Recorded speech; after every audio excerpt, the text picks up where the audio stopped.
where would you evaluate the pack line being at this point? Obviously, you got a lot of new pieces and trying to kind of gel together. Yeah, I mean, I think at times it's really good, and then there's times where it kind of lapses, especially when you play a team like that. They had a 4-man, number 13, who was, picking and popping, and he was really hurting us with that. But, you just got to look at the film and get back at it in practice tomorrow and just continue to, pick the screws together. And, we got a young team. We got a lot of guys new to the system, and it's early in the season. So, I'm hoping by, January, February, we'll have it figured out. When you guys got back from your trip, got back in the gym, what were the practices like, and what did you feel like you needed most to accomplish? I think the practices are really good, really intense. It's hard to, you get beat by 20-plus two times in a row. It's hard to come back the very next day, a long road trip from the Bahamas, and get back to practice. That's probably the last place you want to be. But, I think we all had good attitudes about it. We knew we had a lot to work on. We watched the film. We took it to the chest. And I think the two practices that we had leading up to this game were really good. Our leaders, me, Tane, Rohde, were pushing one another. And I think we had two really good practices, and hopefully we can continue that.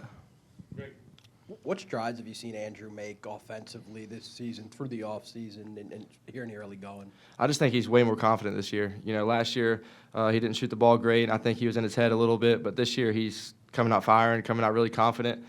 He's doing a great job when he's in there at the point guard, leading us, controlling the game. I've always said that about Rohde. He controls the game so well, and he's one of the best passers I've ever played with. So it's a pleasure to play with him. But he needs to continue to play with that confidence, because when he does, it really helps us. So he's played really well.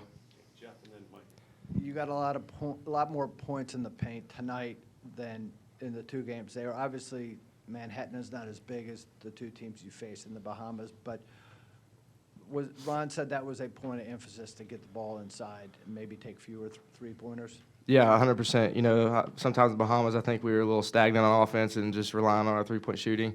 And, like against Villanova, we shot the ball really well, but when we don't shoot the ball well, that's going to hurt us. So, like you said, Coach Sanchez had an emphasis for us tonight to get the ball in the paint. And Manhattan was running like a low drop coverage, so when we were going off those ball screens, it was good for us guards to get in the paint and, kick it out or whatever it is, just get good shots. But, yeah, emphasis all week in practice was to touch the paint for sure. Isaac, we've seen some of the best Virginia defenses have a Kihei or a Reese on the ball, really tenacious, tip of the spear. Do you feel like you guys have that, or is this just a different kind of configuration of how you're going to do it in the pack? Yeah, I think a little bit of both. I think Day can be that guy. He pressures full court. He's scrappy, kind of like Kihei was when he was here. He's really good on-the-ball defender. We just got to get him to quit fouling. He fouled out today, but that's just the kind of guy he is. He's scrappy, so he's going to get those ticky-tack fouls depending on how the game's called. But, we're going to continue to have him pressure the ball like that, and hopefully he can disrupt the other team's point guard. Andrew, you really had the floater working tonight. Is that something you've been really working on a lot in practice? Yeah, that's a shot I've been working on since I was a kid, just being able to come off that ball screen when they're, showing low. So, yeah. What were things offensively this past offseason that you worked on, wanted to get better at in preparation for this year? Yeah. Obviously a lot of work on my three-point shooting, trying to get those numbers up, but kind of just my all-around game, from ball handling and really just getting a lot of reps, just trying to become more comfortable with the ball in my hands and things like that. Andrew, I think we talked about this a little bit last week in the Bahamas, but defensively, where do you feel like this group is at in terms of gelling together, new pieces, and just knowing the pack? Yeah. I think we're getting better each day. Practices have been pretty intense these past couple of days, and, we have a lot of, young and experienced guys. So for us as upperclassmen, just to kind of, show them the ropes and, show them what it means to, play Virginia defense. So, yeah.